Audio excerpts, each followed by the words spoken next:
Hello everyone, and I welcome you all to the All Computer Classes. This is Unit 3 and Chapter 8, that is Microsoft Word 2010, the first part. Okay, so let's begin it. In this Chapter 8, we will be covering these 6 topics: Introduction to Word Processor, Important Features of Word Processor, Popular Word Processors, Introduction to MS Word 2010, Opening MS Word and Components of MS Word Window 2010. Okay, so let's start it. So a word processor is an application software. Okay, so it's an application software capable of creating, editing, saving and printing a document. Okay, word processor is a different from text editor. So text editors are like WordPad or Notepad. So these are called text editor. They just work with text. They don't provide you the illustration features that your MS Word processor is having, right?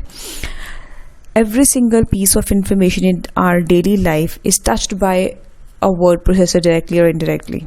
Whether we are reading some newspaper or some other question paper or books. So the things are typically typed or prepared in the MS Word. So it is very important. So let's learn more about the software. Important features of word processor. So these are the features that are making it more important and useful software. First of all, ease and speed, right? So this software provides easier and faster method of typing the text. Second is editing feature. So editing features like copying, moving, deleting text, then inserting sentences, paragraph or word, then inserting page numbers, header and footer, and many more editing features, right? Then formatting features. These were editing features. Now formatting features such as bold, italic, underline, font name, font color, word art, etc. So these are the text formatting features, right? Next is storage features. So it stores all your documents for future use, which can be retrieved whenever you want to use it. Next is graphical features. So the graphics feature is we can add pictures, drawing, chart, etc. to our documents. This enhances overall presentation of the document. Next is printing features. So we can take the printout of the document, and most of the processor have the feature of what you see is what you get. Means as your document is appearing on the screen, the same will be appearing on the printout. Okay. So next is vocabulary and spell check. This is very important feature. Not only corrects the misspelled word, but also suggests the possible synonyms and also capable of rectifying grammatical errors, right? Next is mail merge. So mail merge is a feature by which we can send a same letter to the multiple addresses. It is a very important feature. We will learn it. Next is OLE feature. So OLE feature is object linking and embedding. So what is the meaning of this? Object linking and embedding feature allow a word processor to interact with other programs by embedding the object in the document. For example, if you have linked an equation written in spreadsheet software, okay, to some chart in the word processor, right? Some equation is written in a spreadsheet and it is linked to the chart in the word processor, and if we change the equation value, so the chart will change automatically, right? Because why? Because it is an object of the equation is present in the word processor, so simultaneously they will work. If the changes is made in the equation, it will make the changes in the chart that is in the word. So these are objects are linked together, right? Next is popular word processor. So these are the popular word processor. First is MS Word.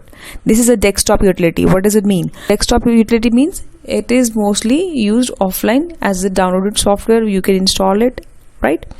Then is OpenOffice. OpenOffice is also a desktop utility. Google Docs. Google Docs is internet based utility. We can work with Google Docs, but you should have an internet. Notepad and WordPad, they are also word processors and they are desktop utilities. LibreOffice Writer, so it is a desktop utility. So they all work without internet, but only the Google Docs required internet, right? Next is Introduction to MS Word 2010.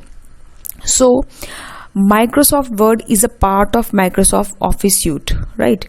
MS Word, the most commonly used word processor in the market. We can perform these 4 major operations using MS Word.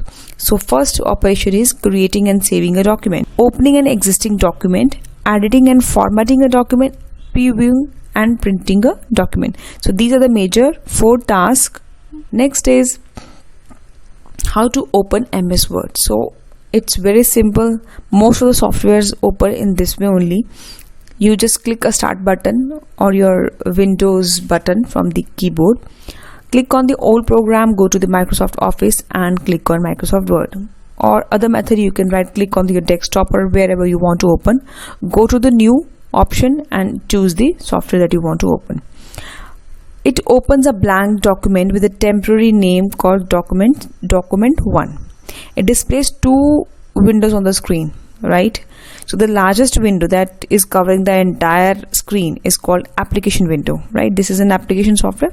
That is called application window. The smaller window that you will see inside the application window is called document window. This document window is used for typing, editing and formatting the text, right? Next is component. I would like to show you the MS Word interactively. So let's just quickly go through this. So this is called Quick Access Toolbar. This is called Title Bar. This is called Control Button, right? 4th is called Ribbon. So this is entire is a ribbon. This entire application, this entire window that you see on your screen is called application window. Rulers. So these are the rulers. Working area. So this is a working area. Proofing. So this is proofing. Status bar. Vertical scroll. And this is a document window, right? So let's see. This is your MS Word 2010. So this is file tab. In this you get these options. So if you want to save as, open, close. So this is file tab. This file tab is replaced by the Office button in 2007, right? So this is having all the file edit features, right? Now you just see this Quick Access Toolbar, right? So this Quick Access Toolbar is located at the top left corner of your screen, right? And this is next to the Word icon, right? It provides necessary tools that by default it is having these 3 tools always, but we have more option that we can choose the more options, like what else we want here. So whatever I want here, so I can choose from here, right? Next is title bar. So this is a title bar. When we save a document, it gives that name on the screen. Next is ribbon, right? So ribbon contain 8 tabs. 1, 2, 3, 4, 5, 6, 7 and 8, right? So each tab is having some groups. You see, like home is having clipboard, font, paragraph, styles and editing. So these are the groups inside the tabs, right? Now next is working area. So this is the blank areas of working. We can work here only. We cannot work here and here or anywhere. So this is white area is only a working area. So rulers. So you see we are not having a rulers here. We can just go here, view and click on this ruler option. We get this ruler, horizontal and vertical rulers, right? So the vertical ruler, this is vertical ruler. This vertical ruler allows us to format the vertical alignment. So if I want to take this up and bring this down, so I can do this, right? Whereas horizontal ruler, we can modify the intent, margins. We see the margin, tab stops and page measurements. So these options can be done with the horizontal rulers. Now next is scroll. So you see this vertical scroll we are having here, and if we increase this size, we get the scroll here. This is called status bar. Now what is the purpose of the status bar? This displays the number of pages, number of words in our document, right? So this is a language that we have used. If we want to change the language, we can change it, right? So this provides the status of our document. If you want to know more about it, just double click here. It will tell you the page, words, characters, character with space and without space, paragraphs and lines. It will tell all about your document, right? This is a zoom slider, you know, right? That's all your Word document is having. We will be utilizing all these components, all the tools, right? If you have any doubt, you can ask me, or take care. All the best.